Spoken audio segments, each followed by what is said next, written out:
12월 15일 오전 말씀 교제를 시작하겠습니다. 주님의 은혜에 감사합니다. 1년도 이제 거의 다 가고 이제 2주만 남겨놓았습니다. 저희들의 인생이 화살처럼 날아가는 것 같이 이렇게 빨리 갈 텐데 정신을 차려서 남은 인생 하나님 앞에서 인정받고 칭찬받는 인생으로 잘 보낼 수 있도록 도와주시옵소서. 하나님 말씀을 나누면서 하나님 뜻을 깨닫고 어떻게 살아갈 것인지를 생각하고자 합니다. 말하는 과정에도 주님 함께 하시고 듣고 깨닫고 소화하는 모든 일에도 성령께서 함께 해 주시옵소서. 예수님 이름으로 기도합니다. 아멘. 네, 하나님 말씀 오늘은 사사기 말씀을 한 군데 보겠습니다. 사사기 9장 8절에서 24절입니다. 네, 우리가 공부하던 사무엘하 밑에 사무엘상 사사기 이렇게 있습니다.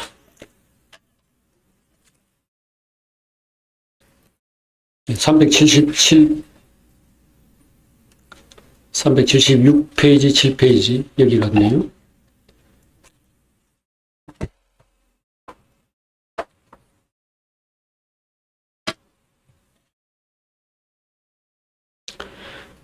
자, 찾으셨으면 사사기 9장 8절부터 24절까지 한 절씩 번갈아 읽겠습니다. 네, 사사기 9장 8절입니다. 하루는 나무들이 나가서 기름을 부어 자신들 위에 왕으로 삼으려 하여 감람나무에게 이르되 너는 우리 위에 왕이 되라 하매 감람나무가 그들에게 이르되 내게 있는 나의 기름은 하나님과 사람을 영화롭게 하는 내가 어찌 그것을 버리고 가서 나무들 위에 우쭐대리오 한지라. 나무들이 또 무화과 나무에게 이르되 너는 와서 우리 위에 왕이 되라 하매 무화과 나무가 그들에게 이르되 나의 단 것과 나의 아름다운 열매를 내가 어찌 버리고 가서 나무들 위에 우쭐대리오 한지라. 나무들이 또 포도나무에게 이르되 너는 와서 우리 위에 왕이 되라 하매 포도나무가 그들에게 이르되 하나님과 사람을 기쁘게 하는 내 포도주를 내가 어찌 버리고 가서 나무들 위에 우쭐대리오 한지라. 이에 모든 나무가 가시나무에게 이르되 너는 와서 우리 위에 왕이 되라 하매 가시나무가 나무들에게 이르되 만일 너희가 참으로 내게 기름을 부어 너희 위에 왕으로 삼겠거든 와서 내 그늘에 피하라. 그리하지 아니하면 불이 가시나무에서 나와서 레바논의 백향목을 사를 것이니라 하였느니라. 이제 너희가 아비멜렉을 세워 왕으로 삼았으니 너희가 행한 것이 과연 진실하고 의로우냐? 이것이 여룻바알과 그의 집을 선대함이냐? 이것이 그의 손이 행한 대로 그에게 보답함이냐? 그의 아버지가 전에 죽음을 무릅쓰고 너희를 위하여 싸워 미디안의 손에서 너희를 건져냈거늘 너희가 오늘 일어나 우리 아버지의 집을 쳐서 그의 아들 70명을 한 바위 위에서 죽이고 그의 여종의 아들 아비멜렉이 너희 형제가 된다고 그를 세워 세겜 사람들 위에 왕으로 삼았도다.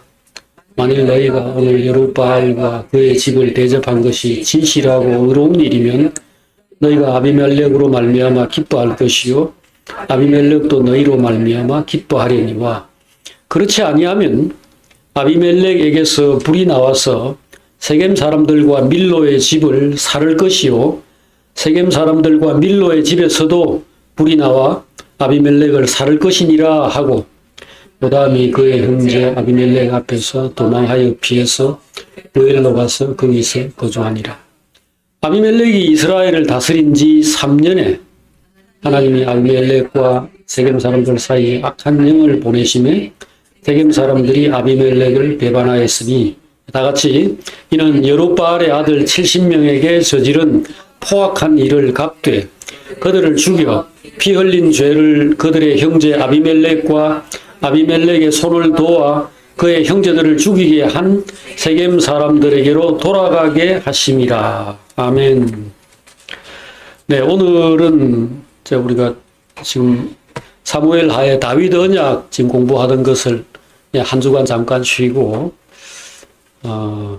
하나님의 통치에 대해서 지금 읽은 이 말씀을 가지고 지금 우리 시대의 이 정치적인 상황이나 또 세상이 돌아가는 이런 것들에 대해서 이제 궁금해 하시는 분들이 많이 있어서 이 하나님의 통치에 대해서 함께 좀 생각을 해 보도록 하겠습니다.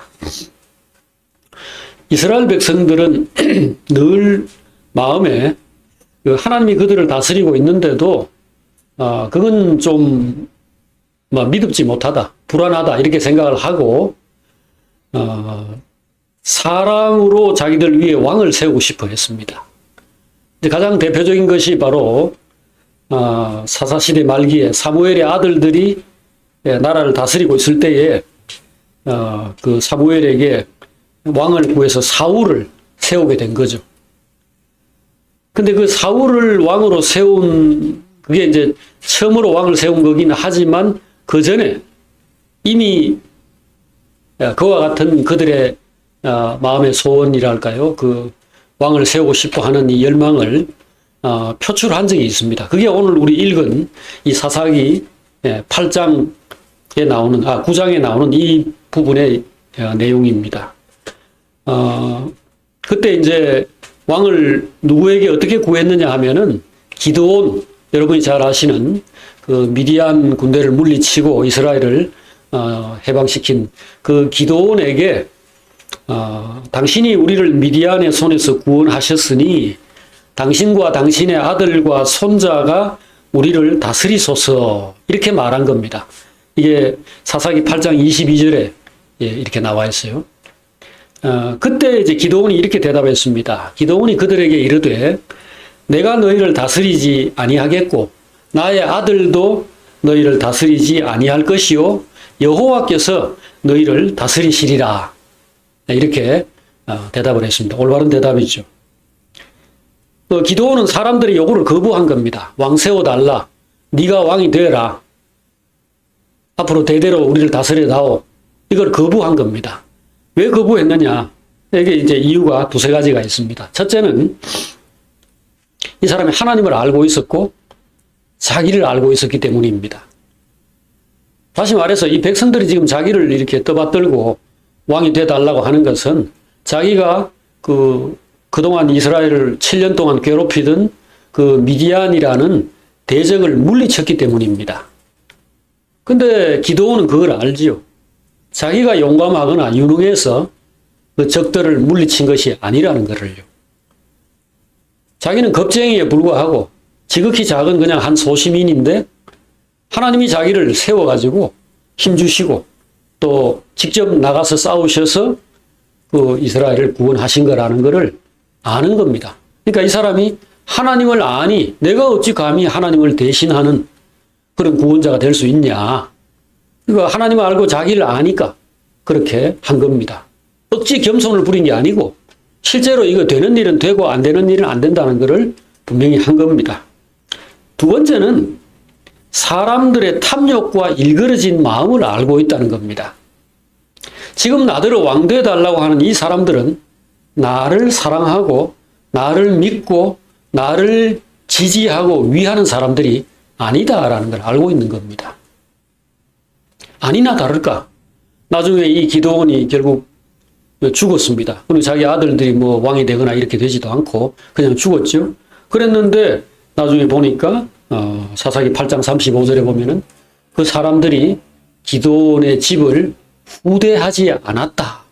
다시 말해서 무슨 독립운동가가 뭐 죽고 난 다음에 뭐 3대가 거지로 사는 것처럼 한 뭐 70년, 80년, 90년 이렇게 지나고 지금 와서 뭐 그 사람이 독립운동가였다, 위대했다, 비석 세우고 하지만 이미 그 사람과 그 사람의 뭐 후반기에 뭐 자손들 다 그냥 거지처럼 사는 그것처럼 사람들은 의를 사랑하고 진리를 사랑하고 정말로 국가를 사랑하고 정의를 사랑하는 이게 아닌 거죠. 어려울 때 자기를 도와달라고 힘들 때 누구인가 손을 내밀 뿐이지 그들이 진실하고 정말 선을 추구하는 그런 사람이 아닌 것을 아니까 기드온은 저리 가라. 사람들을 믿지도 않았고 그들에게 자기를 의탁하지 않았고 그들의 무슨 힘이 되어 주겠다고 헛된 약속도 하지 않은 겁니다. 세상은 항상 왕을 구하고 또 왕을 필요로 합니다. 이 왕이라는 건 이제 그들에게 있어서 하나님을 대신하는 자죠. 그러니까 구원자를 바라는 겁니다. 구원자를 원하고 아버지를 원하고 남편을 원하고 모든 문제를 해결하는 그런 무슨 도깨비 방망이 같은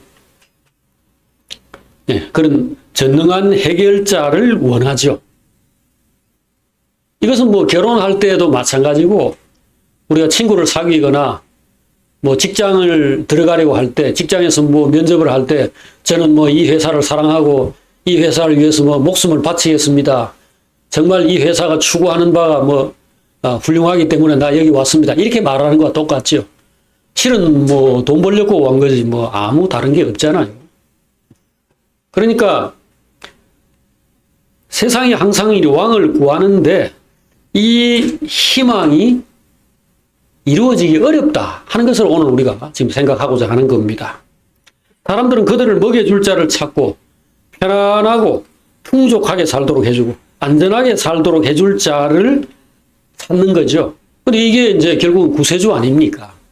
이게 하나님인데 그거를 지금 하나님에게 기대고 하나님께 부탁해야지 사람을 세워가지고서 그거 좀 해주세요 하는 것이 되겠느냐 이거죠. 자, 이게 이제 안 되는 이유를 제가 서너 가지로 말씀을 드리겠습니다. 왜 대통령은 실패하고 왜 왕은 실패하는가? 왜 결혼하면 실망하는가? 그것을 이야기하는 셈입니다. 자, 첫 번째는 그런 사람이 없기 때문입니다. 자, 아까 사람들이 구하는 사람이 뭐라고 그랬습니까? 전능한 구원자입니다. 내가 외로울 때 곁에 있어주면서 따뜻하게 감싸주고 뭐 그 정도는 할 수 있겠죠. 내가 말하는 거 들어주고 그 정도는 할 수 있겠죠. 하지만 전능한 하나님처럼 사람을 안전하고 평안하고 풍요롭고 행복하고 만족해 해줄 수는 없는 겁니다. 만약에 사람들의 욕망 자체가 안정되어 있고 그래서 난 뭐 다른 거 필요 없어. 많은 걸 원하지 않아. 그냥 내 곁에 네가 있어주면 돼. 이러면야 뭐 해줄 수 있죠. 뭐 있어주면 되니까. 근데 그게 아니잖아요. 외로울 때야 있어주면 좋겠다. 배고플 때야 밥만 먹여주면 좋겠다. 하지만 밥 먹고 나면 생각이 달라지는데 뭐 그게 됩니까? 그래서 결국은 그런 사람이 없다는 겁니다. 내가 기대하는 것이 하나님이라면 하나님 말고는 답이 없는 거예요. 아무리 유능하고 성실한 사람이라도 하나님처럼 사람을 알고 헤아리고 돌보고 이래 할 수 있습니까? 두 번째로 그런 사람이 있다 하더라도 즉 왕이 될 만큼 정말로 자격이 있고 유능하고 성실하고 진실하고 힘이 있는 그런 사람이 있다 하더라도 그런 사람은 왕이 안 됩니다. 왕이 될 수 없어요. 이런 사람은 뭡니까? 일단 좋은 사람입니다. 선한 사람, 착한 사람인데요. 지금 예를 들어서 어떤 여자가 남편을 구한다. 근데 착한 사람을 원한다면은 얼마든지 얻을 수 있죠. 남자가 여자를 원할 때도 마찬가지입니다. 정말 마음이 고운 여자를 원합니다. 이렇게 말을 합니다. 그렇다면 얼마든지 얻을 수 있죠. 근데 어떤 사람이 마음이 곱나요?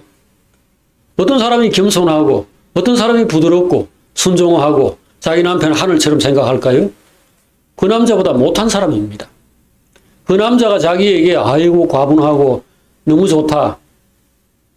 나는 뭐 학교 문 앞에도 못 가봤는데 이 사람은 뭐 중학교라도 나왔다. 그러면 그건 좋은 겁니다. 근데 내가 그 사람을 볼 때 그와 같은 겸손한 마음이 들고 정말 받들어서 사랑해주고 싶은 마음이 들 만한 사람은 이 사람 상대방의 눈에 들어오지 않는데 어떻게 해요?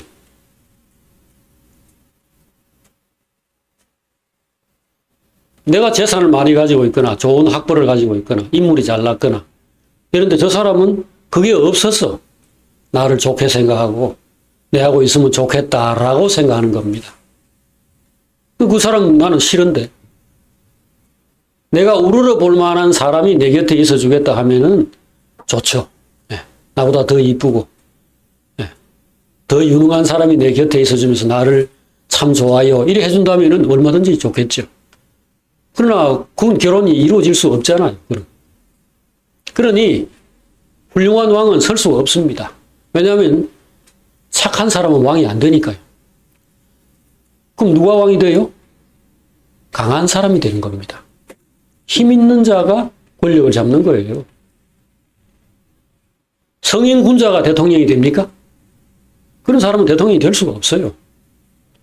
교활하고 예, 능수능란하고 그다음 무자비하고 역사를 보면은 뭐 로마 황제다 뭐 무슨 바벨론의 왕이다 페르시아의 왕이다 뭐 그리스의 무슨 뭐 알렉산더 대왕이다 필립이다 그런 사람이 어떤 사람들입니까? 20살에 세계를 제패할 수 있는 사람들은 나면서부터 씨가 다릅니다. 네. 인정사정이라는 게 없고요.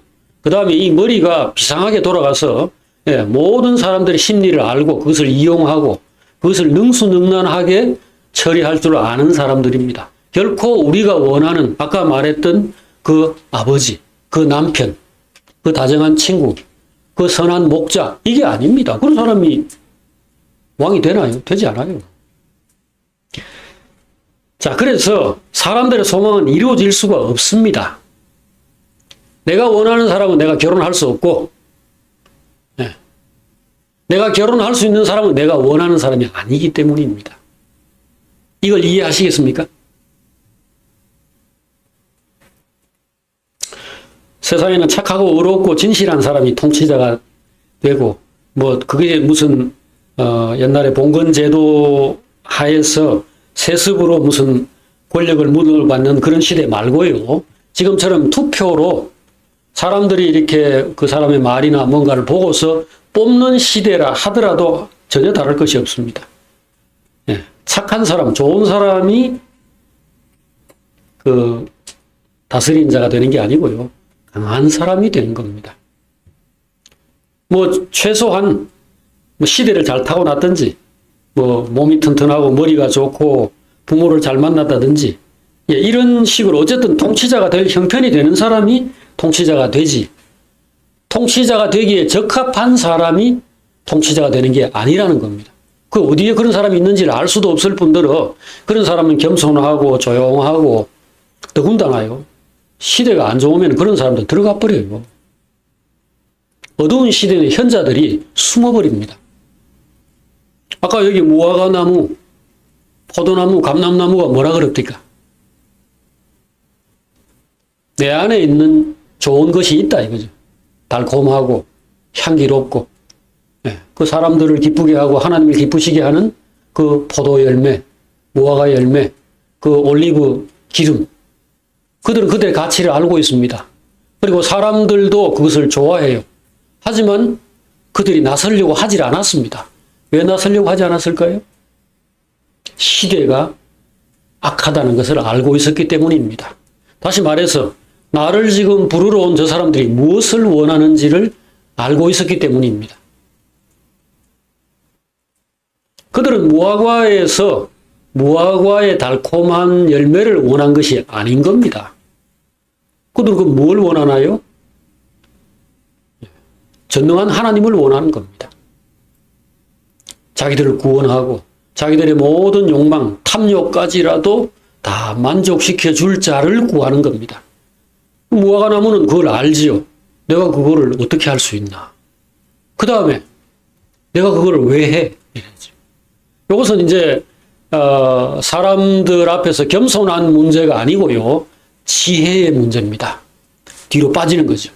내가 여기서 껍적거리다가 결국은 이 사람들의 욕망도 만족시켜주지 못하고 무능하다 어쨌다 하고 물고 늘어지고 이렇게 나중에 무슨 수모를 당하는 것이 예상이 되는데 굳이 나서가지고 그 무슨 실제적으로 아무 도움도 안 되는 그런 헛된 권력 같은 거를 내가 굳이 탐낼 필요가 있나 해가지고 뒤로 빠지는 거예요. 나는 나의 이 포도 열매, 달콤한 이 열매를 버리고 사람들 위에 가서 우쭐대지 않겠다라고 하는 겁니다. 그러니 착한 사람은 일단 왕이 안 돼요. 문제는. 자, 지금 두 가지를 말씀드렸죠. 왜 훌륭한 지도자는 얻기 어려운가? 첫째는 그런 사람이 없다는 겁니다. 하나님을 대신할 수 있는 사람이 없기 때문이고요. 두 번째는 설사 괜찮은 사람이 있다 하더라도 사람들도 그 괜찮은 사람을 지도자로 세울 수가 없고 본인들도 이런저런 사정으로 사실은 그 지혜로워서 그렇죠. 나는 안 할랍니다. 내 자리에서 그저 나는 내 가족들, 내 아내나 내 자식들 그저 돌보면서 즐겁게 살랍니다. 나가가지고 막 껍적거리면서 뭔가를 하다가 우쭐대다가 나중에 가서 있는 것마저 다 잃어버릴 그런 위험한 일은 하지 않겠소. 이렇게 나오는 겁니다. 역사를 보면은 이제 권력자들이 대부분 착한 사람이 아니고 강한 자들이었죠. 그것도 실은 강한 것도 아니에요. 정치에서 필요한 것은요. 예를 들어 착한 것부터 칩시다. 우리나라에도 보면 지금 그 대통령을 뽑을 때 사실 미국 사람들 같으면 트럼프나 그 전에 로널드 레이건이라든지 이런 전혀 그 영화 배우인데 그 전혀 아무것도 아닌 사람도 뽑아요. 왜냐하면은 한 가지만 보니까요. 지금 이 상황, 이 시국에서 이 사람이 우리가 원하는 그 지도력을 발휘할 수 있는가? 꼭 하나만 봐요. 근데 우리나라는 장관을 세울 때든 무슨 국회의원을 뽑든 대통령을 뽑든 사돈의 8촌까지 그 흠이 있는 걸 다 뒤집니다. 그래가지고 성인 군자를 찾는 듯해요. 근데 결국 나중에 뽑는 거 보면은 성인 군자가 아니고 그 사회에서 최악의 어떤 인물을 뽑는 것처럼 되는 때가 많죠. 그 전에 이아무개 대통령이라고 그 노무현 대통령 뒤에 나오신 분, 그분은 전과 17범이었다고 그때 신문에 나왔습니다. 이런저런 그때 국회의원을 하면서 해외 도피를 시키고 거짓말을 하고 무슨 돈을 어떻게 하고 이래가지고 벌금 이상의 형벌을 받은 내용이 17가지라고 신문에 나왔어요. 근데 대통령이 되잖아요. 왜냐하면은 우리에게는 구세주가 필요하니까. 그래서 그 사람이 박정희 대통령처럼 우리나라가 어려운 이 상황에서 그때 금융위기가 온 직후였거든요. 2008년 이후에. 그러니까 이 사람은 기업가로서 나라를 일으킨 사람이니까 회사를 일으킨 사람이니까 우리나라도 일으켜줄 수 있을 거라고 헛된 희망, 환상이죠. 이걸 가지고 그 사람을 뽑았습니다. 그렇다면은 굳이 이런저런 흠들을 따질 필요가 없는데 막상 또 선택할 때 보면은 이런저런 것들 다 따지죠. 지난번에도 대통령 선거할 때 누구에게 욕을 했다 하는 이런 것들 가지고 크게 좌우됐다고 이야기를 하지 않습니까?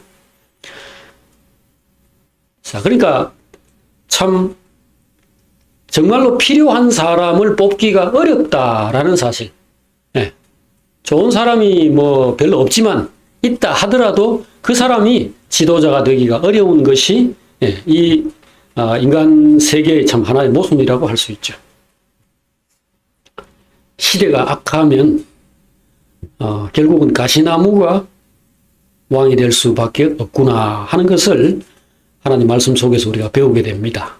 악한 자들에게는 좋은 사람이 그들의 목자, 그들의 왕이 될 수 없고 되더라도 좋은 사람이 세워져 있으면요 먹혀 들어가지 않아요. 결국 사람들이 원하는 것은 탐욕과 또 그 무리한 욕망을 어쨌든 채워줄 사람들인데 그 좋은 사람은 결국 우리 이렇게 살지 말고 그냥 조금 가난하지만 서로 사랑하면서 정직하게 삽시다. 이렇게 말을 하게 되는데 그러면 사람들이 그것을 수용합니까? 우리를 부자로 만들어주고 강대국으로 만들고 싸우면 무조건 이기도록 하고 우리가 무슨 문제가 있더라도 무조건 다 해결해 주기를 바란다. 이렇게 될 거 아닙니까? 그래서 결국은 지금 오늘 성경에 나온 것처럼 기드온 시대의 그 사람들이 결국 기드온의 70명의 아들 가운데 정상적으로 태어난 아들이 숫자도 많기도 많네요. 근데 그 70명 아들 가운데 아무도 왕으로 세워지지 못했고 그 종의 아들, 첩의 아들 아비멜렉이라고 하는 이 건달이죠. 그러니까 그 70명의 그 그룹에 낄 수 없어서 여러 가지로 그 푸대접을 받으면서 아마 속에 열등감과 분노 같은 거를 키워온 그런 아들이겠죠. 근데 이 사람이 결국은 자기 어머니의 그 고향 사람들, 세겜 사람들의 이 지원을 받아가지고 그 사람들 선동해가지고 결국은 이스라엘의 왕이 된 겁니다. 그때 하나님이 어떻게 하셨는가? 자, 오늘 우리 읽은 말씀이 이제 그 내용인데, 자, 여기에 지금 하나님이 이 사람들에 대해서 하신 일이 22절, 23절, 4절 여기 나와 있습니다. 아까 우리 읽었습니다만은 다시 한 번만 더 읽어보겠습니다. 사사기 9장 21절입니다. 자, 다 같이 아비멜렉이 이스라엘을 다스린 지 3년에 하나님이 아비멜렉과 세겜 사람들 사이에 악한 영을 보내심에 세겜 사람들이 아비멜렉을 배반하였으니 이는 여룹바알의 아들 70명에게 저지른 포악한 일을 갚되 그들을 죽여 피 흘린 죄를 그들의 형제 아비멜렉과 아비멜렉의 손을 도와 그의 형제들을 죽이게 한 세겜 사람들에게로 돌아가게 하심이라. 자, 요 끄트머리에 여기 이제 말씀 하나를 보십시다. 요 끄트머리에도 이제 그 이야기를 했습니다. 여기 56절, 57절, 9장 56절, 7절에 역시 같은 말을 했는데, 자, 여기도 한번 읽어봅시다. 아비멜렉이 그의 형제 70명을 죽여 자기 아버지에게 행한 악행을 하나님이 이같이 갚으셨고, 또 세겜 사람들의 모든 악행을 하나님이 그들의 머리에 갚으셨으니 여룹바알의 아들 요담의 저주가 그들에게 응하니라. 자, 3년째가 되었습니다. 아비멜렉이 왕이 된 지 3년째가 되었을 때에 그를 이렇게 세운 사람들, 고향 사람들이죠. 세겜과 밀로라고 하는 그 지역 사람들이 아비멜렉에 대해서 반감을 가지게 되었습니다. 아비멜렉에 대해서 불만이 생겨났다고요. 3년, 한 2년 지나고 이제 3년째 될 때에 이 지역 사람들이 저놈은 제대로 된 왕이 아니다. 우리가 힘들어가지고 뽑아줬는데 우리한테 아무 보탬도 안 되는구나. 이래가지고 반란이 일어난 겁니다. 그래서 가알이라고 하는, 가알이라고 하는 어떤 지도자 중심이 돼가지고 아비멜렉에게 전쟁을 걸은 거죠. 그래서 그가 일단 전쟁하기 전에도 아비멜렉이 보낸 이런 사람들이 지나갈 때 잡아가지고 막 뭔가를 빼앗고 이렇게 하면서 아비멜렉을 이제 대적하는 행동들을 한 겁니다. 그러니까 그 스불이라고 그 지역을 다스리는 관리가 아비멜렉에게 몰래 사람을 보내가 큰일 났습니다. 지금 여기 반역이 일어났습니다. 배신이 일어났습니다. 이렇게 하니까 아비멜렉과 이제 이 군대가 쳐들어와가지고 이 세겜 성을 공격해가지고 사람들 거의 대부분 다 죽이고, 이렇게 마지막에 망대 위에 사람들이 피해가지고 다 올라갔는데 그 망대를 이제 밑에서 불을 질러가지고 망대를 태우려고 피난처죠. 그 최후의 피난처마저도 그렇게 불태우려고 할 때 그 위에 한 여자가 맷돌 그 윗짝, 동그랗게 생긴 그 맷돌 윗짝을 위에서 머리 떨어뜨렸는데 그게 아비멜렉의 머리에 정통으로 맞아가지고 이제 머리가 깨진 겁니다. 그때 죽기 직전에 내가 여자한테 맞아가 죽는다는 이 꼬라지 이 소리를 들으면 부끄러우니까 네 나를 죽이라 해가지고 옆에 있는 사람이 이 사람을 찔러서 아비멜렉이 사망하고, 그래서 세겜 사람들 중에 상당수가 비참하게 죽고, 그 다음에 아비멜렉도 역시 죽는 걸로 이 이야기가 끝이 났다. 이렇게 지금 나와 있는 겁니다. 근데 이것을 하나님이 지금 22절부터 24절에서도 설명을 했고, 57절, 8절, 6, 이 뒷부분에서도 이 점을 분명하게 해설을 해 놓은 겁니다. 그 해설의 내용이 뭡니까? 악한 자들이, 악한 시대에 어리석은 자들이 탐욕을 가지고 잘못된 선택을 했기 때문에 하나님께서 그들을 벌하신 것이다 라는 거죠. 자, 지금 우리는 우리나라의 이 상황들을 지금 보고 있습니다. 저는 오래전부터 우리나라 이 정치 상황이나 이런 것들에 대해서 속에 어떤 진단을 가지고 있었지만, 정치적 견해라는 거는 세상 돌아가는 거에 대해서 어떤 큰 가치를 부여해가지고 이거 정말 중요한 거다. 그러니까 여러분들 내 생각을 들으시오. 그렇게 할 만한 내용이 아니기 때문에 저는 예를 들어서 누군가 어떤 사람을 선택해서 결혼을 한다. 어떤 직장을 가지고 직업을 선택한다 할 때도 결사반대요 이렇게 하지 않습니다. 그렇게 했다가는 나중에 관계만 깨지거든요. 그리고 그만한 가치가 없습니다. 왜냐하면은 어떤 사람하고 결혼해도 일부 즐거움과 행복이 있고 일부 고생하면서 후회와 고통과 수고가 따르는 것을 볼 것이 뻔하니까요. 그러니까 별 사람이 없다. 별 인물이 없다. 정치 영역이든 다른 어떤 영역에서든지 제가 그렇게 보고 있기 때문입니다. 왜 그렇게 보느냐고요? 주님이 그렇게 보고 있으니까요. 주님 당시에 주님을 따르는 사람들 중에서도 셀롯 땅, 질리어트라고 영어로 그 셀롯이라고 하는 이게 뭐냐면 혁명 게릴라, 그러니까 테러리스트입니다. 테러리스트. 그 테러는 상대가 당연히 이스라엘을 지배하고 있던 로마죠. 로마에 대해서 항상 반대하고 그들을 어떻게든지 물리쳐서 말하자면 그 게릴라전을 벌려가지고 그들을 결국은 나가게 만들려고 하는 그런 사람들입니다. 독립군들이죠. 이런 사람부터 그 시대에 아주 충실한 사람, 예를 들어서 예수님의 제자 가운데 마태, 이 사람은 뭡니까? 세리였잖아요, 세리. 그러니까 우리나라 일제시대로 말하면은 일본 앞잡이죠. 일제의 앞잡이죠. 이런 사람까지 예수님의 제자 안에 다 들어있었어요.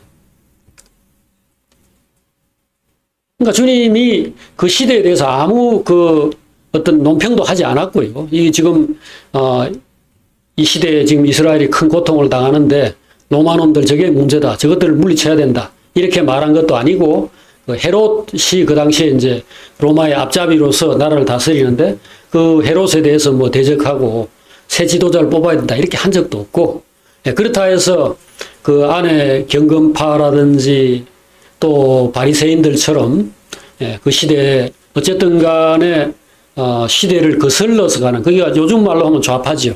이런 사람들에 대해서 주님이 옹호하거나 힘을 실어준 적도 없고 그러니까 주님은 그 시대의 세상 상황에 대해서 내버려 놓은 겁니다.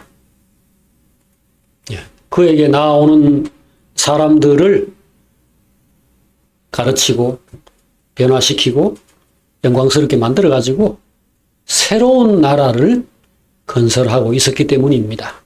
하나님의 나라가 그의 목표고 관심이고 그랬기 때문에 그런 세상에 대해서 일일이 언급하거나 그것에 대해서 싸우거나 뭔가 에너지를 쓰지 않은 겁니다.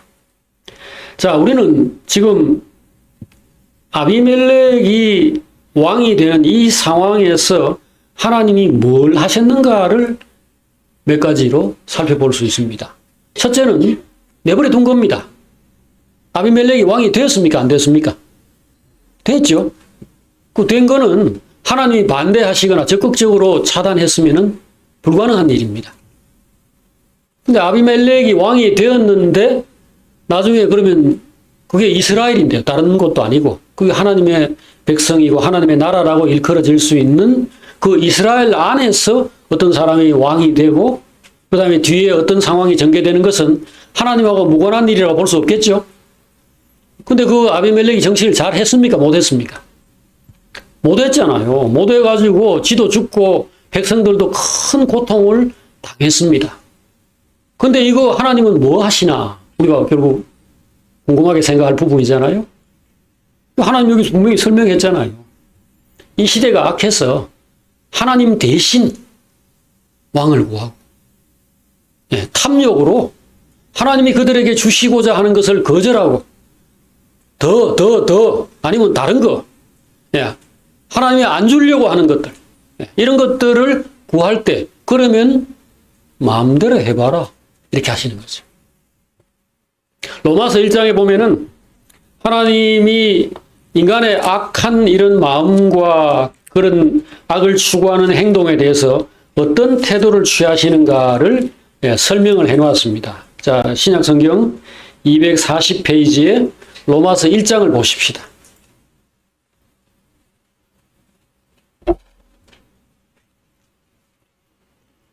로마서 1장에 18절부터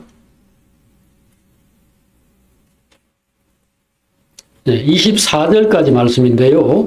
자, 여기서 한두 절만 읽어보겠습니다. 자, 18절 읽어보십시다. 하나님의 진노가 불의로 진리를 막는 사람들의 모든 경건하지 않음과 불의에 대하여 하늘로부터 나타나나니. 자, 그 다음에 그 밑에 24절을 읽어보겠습니다. 다 같이. 그러므로 하나님께서 그들의 마음의 정욕대로 더러움에 내버려 두사 그들의 몸을 서로 욕되게 하게 하셨으니. 자, 욕되게 하는 게 뭐냐? 그 밑에 이제 그게 25절부터 31절, 2절까지 쭉 나와 있는 내용인데요. 예를 들어서 동성연애하는 것, 남자가 남자하고 성관계를 가지는 것. 그 다음에 뭐 여기 28절부터 자, 몇 절만 읽어보십시다. 자, 28절입니다. 또한 그들이 마음에 하나님 두기를 싫어하며 하나님께서 그들을 그 상실한 마음대로 내버려 두사 합당하지 못한 일을 하게 하셨으니 곧 모든 불의, 추악, 탐욕, 악의가 가득한 자요. 여기까지만 읽어보겠습니다. 사람들이 지금 제정신이 아니고요. 지금 모두 미쳐가지고 날뛰는 그런 상황이다. 그러면 하나님이 첫 번째 하시는 일은 그러지 말라고 하는 겁니다. 선지자를 보내시고 그의 종들을 통하여서 그렇게 살면 안 된다. 그거는 사는 길이 아니고 죽는 길이다. 이걸 이야기하죠. 근데 이 얘기해도 안 듣죠? 거듭거듭 이 얘기해도 안 들으면은 그들이 하고자 하는 일을 하도록 내버려 두십니다. 사울을 왕으로 뽑을 때 하나님이 입장 표명을 했습니까? 안 했습니까? 왕을 세워달라고 할 때 하나님께서 입장 표명을 했죠. 이거 하면 너희들이 고생만 한다. 헛된 요구고 잘못된 요구다. 분명히 이야기했습니다. 근데 그들은 아니요. 그래도 우리에게는 왕이 있어야 하겠습니다. 라고 나왔습니다. 그때 하나님께서 제일 멋진 사람을 세워줬습니다. 제일 잘생겼고 키도 크고 힘도 세고 사람도 좋아 보이고 괜찮은 사람을 세워줬습니다. 그게 누굽니까? 그게 사울이잖아요. 근데 결국 그 사람 자신이 나중에 아까 그 아비멜렉하고 똑같이 화살에 맞아가지고 신음할 때 내가 적에게 잡혀 죽는 수모를 당할 수 있나 해가지고 옆에 사람 보고 찔러달라 해가지고 죽었죠. 이게 바로 가시나무입니다. 왜 가시나무가 왕으로 세워지는가? 이 질문을 우리가 계속 해봐야 됩니다. 왜? 그들이 가시나무니까. 사울만 가시나무가 아니고 아비멜렉만 가시나무가 아니고 그들이 가시나무니까요. 오늘 우리가 지금 뭐 누구 대통령을 어제 이제 탄핵을 했는데 탄핵하고 나면 이 사람이 뭐 집에 가든지 하겠죠. 그럼 다음은요? 그 뒤에는 뭐가 나올까요? 그 뒤에는 예수 그리스도가 나올까요? 사람들 안에 있는 탐욕과 어리석음, 하나님을 거절하고 이런 상황이 바뀌지 않는 한 바뀔 것은 하나도 없습니다. 제가 지금 이 얘기를 하는 건 세상 사람들을 보고 하는 얘기가 아닙니다. 세상 사람들이야 어차피 어리석고 무지하고 악하고 뭐 하나님 없는 그런 상태에서 그냥 뭐 갈 바를 모르고 왔다 갔다 할 수밖에 없죠.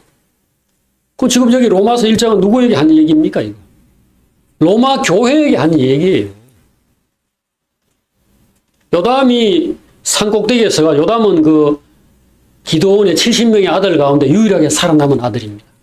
그가 아까 여기서 무화과나무, 포도나무, 뭐 가시나무 이 비유를 말한 사람입니다. 너희들 결국은 너희들의 어리석은 선택 때문에 망할 것이다. 그 세겜 사람들 보고 아비멜렉을 뽑은 세겜 사람들 보고 요담이 외친 이야기가 오늘 우리 읽었던 그 본문이에요.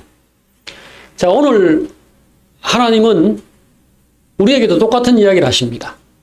지금 제가 문제라고 하는 것은 바로 한국의 기독교입니다. 보수 기독교 교회입니다. 이 전광훈이나 뭐 이런 사람들을 필두로 하는, 그래서 결국은 뭐 손바닥에 왕자를 쓰고 나오든지 무슨 무당을 하고 구설하는 사람을 가까이 하든지 말든지 이 사람을 뽑아야 되겠다고 생각하는 그 사람들입니다. 많은 사람들이 음모론과 망상에 빠져 있습니다. 예를 들어서 우리나라 같으면은 정당이 뭐 실질적으로 크게 두 개밖에 없잖아요. 그 민주당하고 뭐 그 다음에 지금 이 보수 정당 하나 하고 이건데 이름을 하도 자꾸 바꿔서 제가 뭐 어떤 때는 뭐 한누리 뭐 새나라당 한누리당 어쩌고 하다가 뭔지 자, 이 보수당과 지금 이제 이 야당에 있는데 이 야당에 대해서 우리나라 기독교인들의 생각은 전부 다 공산주의자다라고 생각하는 겁니다. 그러니까 사회주의, 약자들, 어려운 사람들 이런 사람들을 신경 쓰고 돌봅시다. 이러면 뺄갱이라고 생각하는 겁니다. 의에 대한 관념이 하나도 없어요.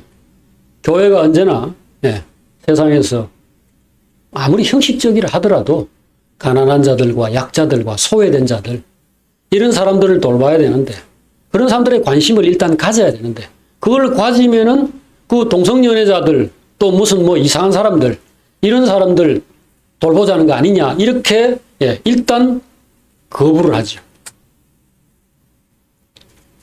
이것은 한국 기독교가 가지고 있는 체질적인 이 고질병에서 나온 것입니다. 이건 우리나라만의 현상이 아닙니다. 러시아에서 여러분이 잘 아시는 공산주의가 나왔죠. 소련이라는 나라가 탄생되게 된 배경에도 러시아의 그 기독교, 러시아 정교라 그러죠. 이 기독교가 수백 년에 걸쳐서 그 러시아 황제들과 귀족들을 위한 앞잡이 노릇을 하면서 그렇게 권력자들을 위한 봉사를 해온 데서 그 러시아 국민들은 뭐 거의 국민의 99%가 농노, 그러니까 정말 비참한 노예들이었습니다. 제대로 밥을 먹을 수도 없고 아무런 소망도 없이 살아가는 가운데 있는데 러시아의 그 교황, 러시아 정교회 그 수장은 언제나 이번에 그 우크라이나 침략할 때도 그 사람은 푸틴을 축복하고 성전이라고 그랬죠. 그것을 앞에 표트르 대제가 다스리던 19세기 말에도 그랬고 항상 그랬어요. 이 점은 유럽에서 이탈리아 그 로마에서 바티칸의 뭐 교황들이나 이런 사람들 똑같은 입장이었죠.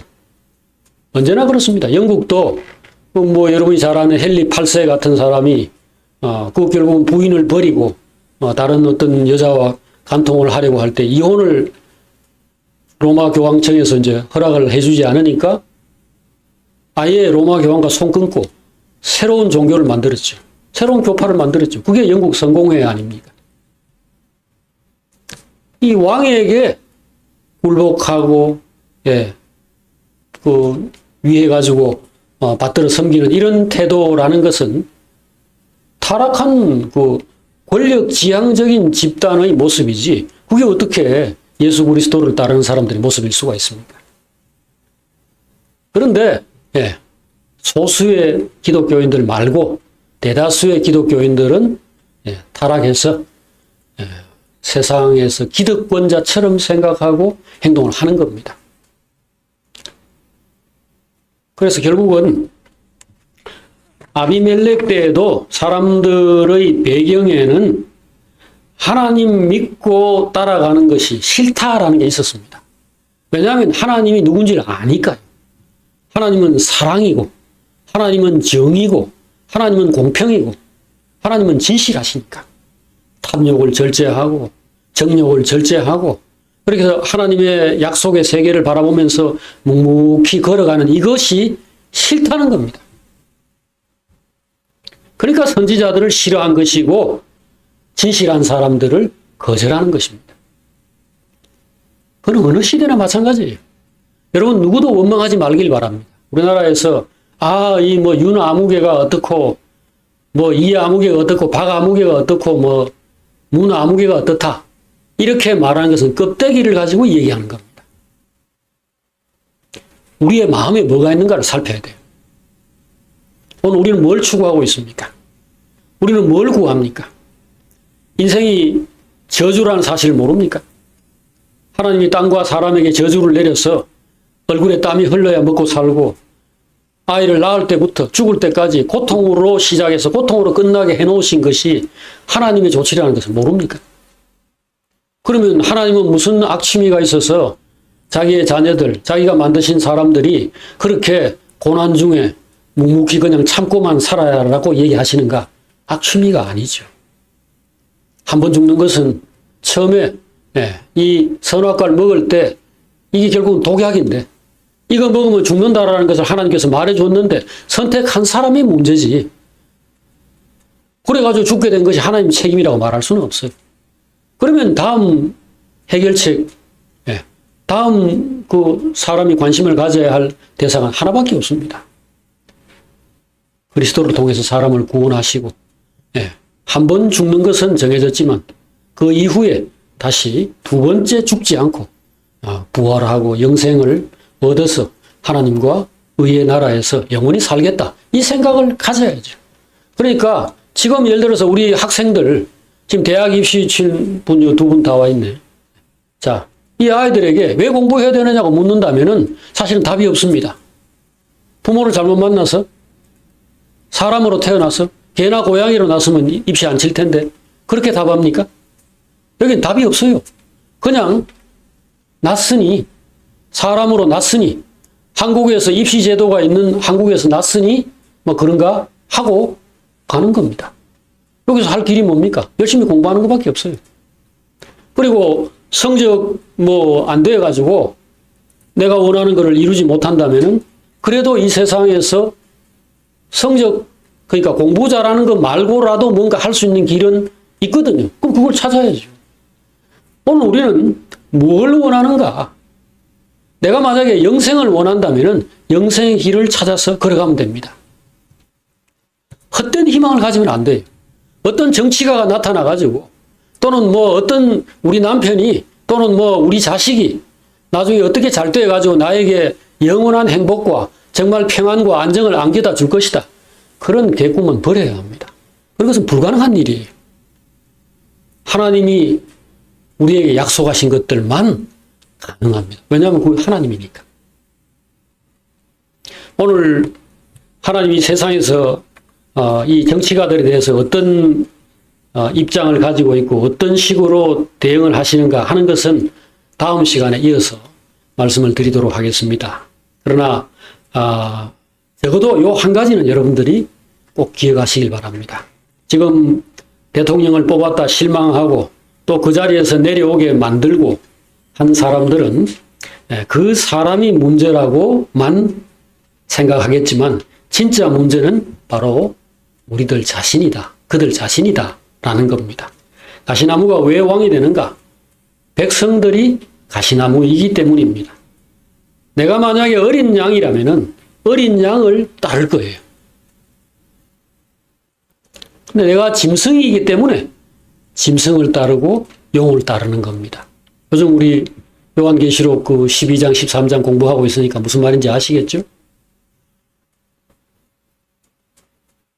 아무 희망도 갖지 말라. 이런 거 아닙니다. 제가 다음 시간에 여기에 대해서 구체적으로 말씀을 드리겠습니다만은 세상의 어떤 사람들에 대해서 뭐 사람을 선택할 때 결혼할 때나 뭘 뽑든지 뭔가를 할 때 우리는 어떤 생각을 가지고 있고 원칙을 가지고 있고 그래서 올바른 선택들을 해야 됩니다. 그런 것을 그냥 아무 신경도 쓰지 말고 멋대로 하라. 이거 아닙니다. 하지만 적어도 이 근본적인 것을 먼저 알아야 합니다. 내 안에서 지금 사람에게 어떤 종류의 큰 희망을 걸고 거기 무슨 구세주를 바라듯이 붙든다면 돌아올 것은 실망과 낙심밖에 없다라는 걸 꼭 기억하시길 바랍니다.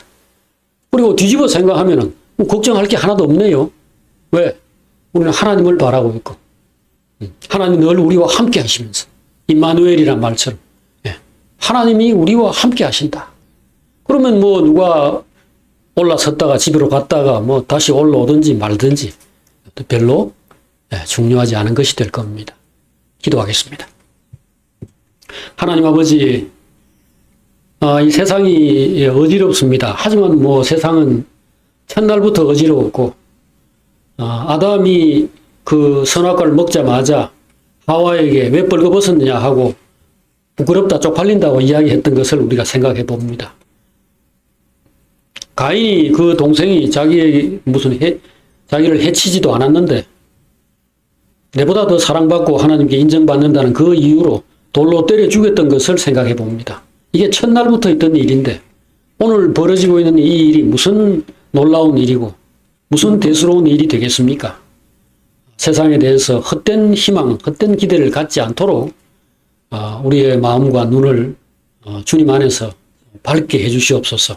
그리고 주님 바라보면서 참 선한 목자, 여호와는 나의 목자시니 내가 부족함이 없으리로다.